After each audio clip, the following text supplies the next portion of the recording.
Good afternoon, everyone. I am Hansel Kumigud, one of the reporters this afternoon. So, our topic is all about teaching as your vocation, mission, and profession.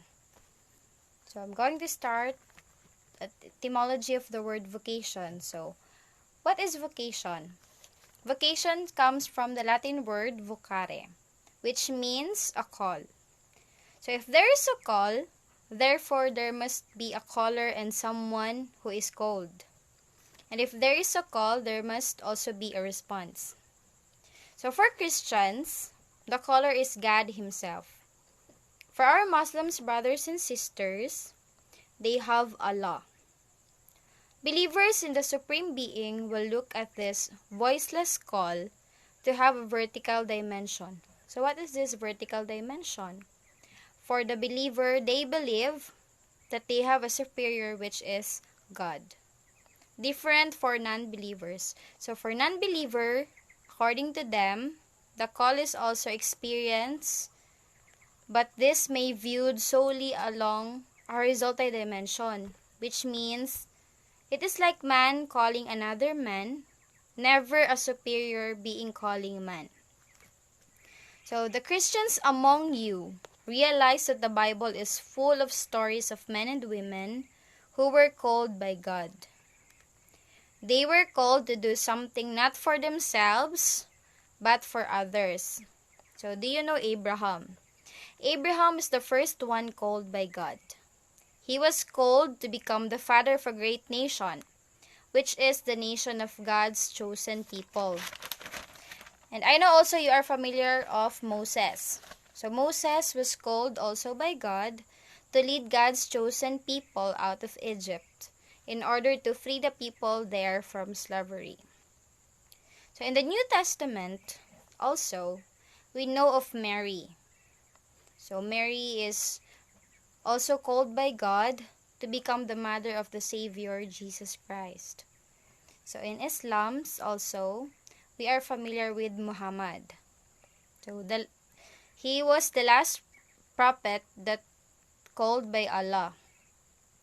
So Muhammad was called to spread the teachings of Allah. So all of them responded positively to God's call.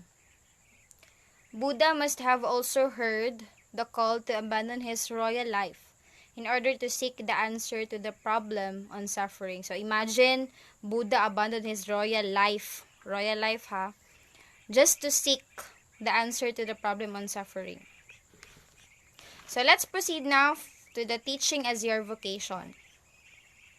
So some of us never dreamed to become a teacher, but here we are now preparing to become one. So how did it happen? Some of the reasons of the students who enrolled in the College of Education, they were just forced by their parents because their parents want them to continue their dreams they don't achieve. So the reason of others also is that most of their relatives or family members have taken education. That's why they took up education also. So we had different reasons why we are taking a certain course. For me, I took this course because I was encouraged by my advisor before. He said that I am fit in this certain course. But actually, since I was a kid, being a teacher is my dream. But anyways, let's proceed.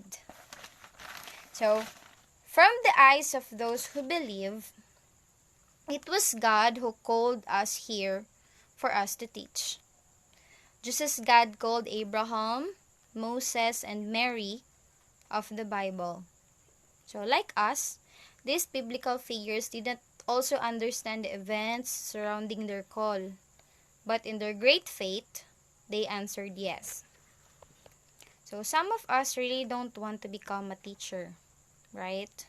But still, we continue to stay in this path because we believe that God is in control.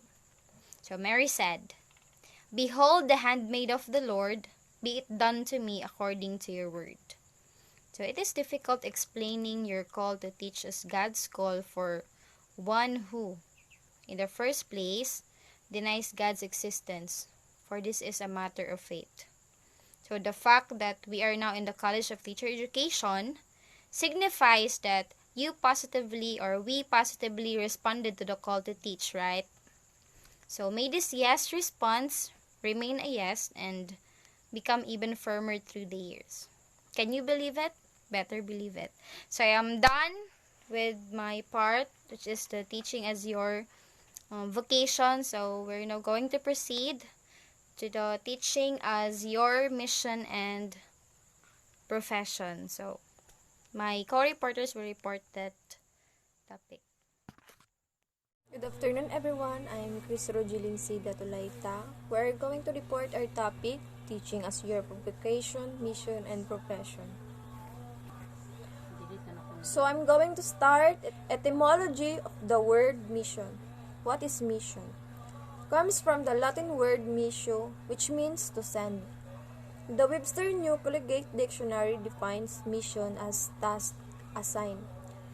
You are called to be a teacher and you are sent into the world to accomplish a mission. Teaching as your mission, it is the task entrusted to you in this world. If you are assigned task, then naturally you got to prepare yourself for it. From now on, you cannot take your studies for granted. Your 4 years of reserve preparation will equip you with the knowledge, skills, and attitude to become an effective teacher. However, never commit the mistake of culminating your mission preparation. At the end of the 4 years reserve education, you have embarked in a mission that calls for a continuing professional education. As the saying goes, once a teacher, forever a student. Following from your uniqueness, you are expected to contribute to the betterment of this world in your own unique way. Your unique and most significant contribution to the humanization of life on earth in the field where you are prepared for teaching, what exactly in the mission to teach? It is to be an effective educator or facilitator, or learning, imparting knowledge that is not just what written in books but also in life, teaching as your profession. It is merely to teach the child the fundamental skills of basic of reading, writing, arithmetic, and right conduct.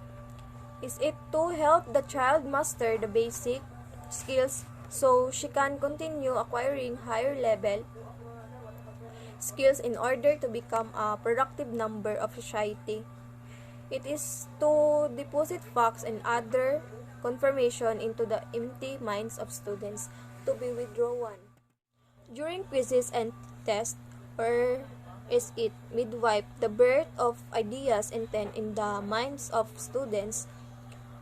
Is it to facilitate the maximum development of his/her potential not only for himself or herself, but also for others? In the words of Alfred North Whitehead, is it to help the child become the man of culture, of expertise, or is it to provide opportunities for the child's growth and to remove hampering influences, as Bertrand Russell put it?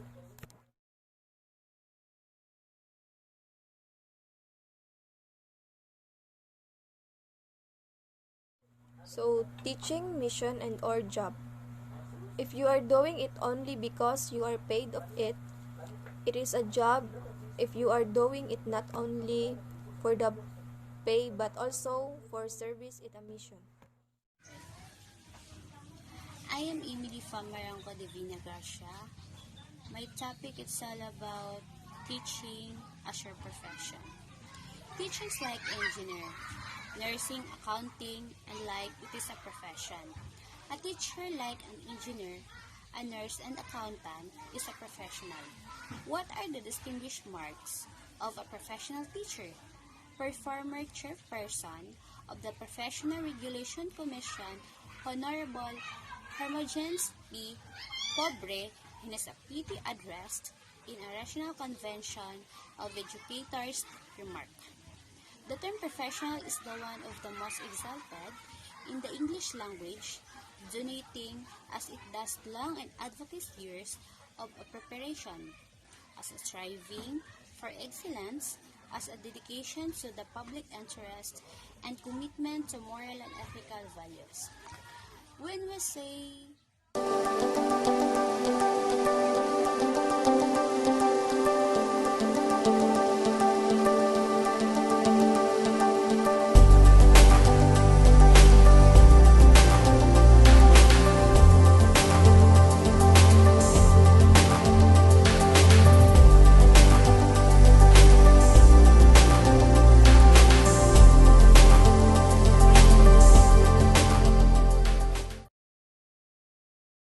so, the term of professional of is me of the most exactly English, which is the first things that you must know about teaching as a profession. Is that teaching is about inspiring and motivating students to realize and exit their potentials. The greatest teachers of all time have devoted their life in inspiring and empowering their students to achieve great things and to be a good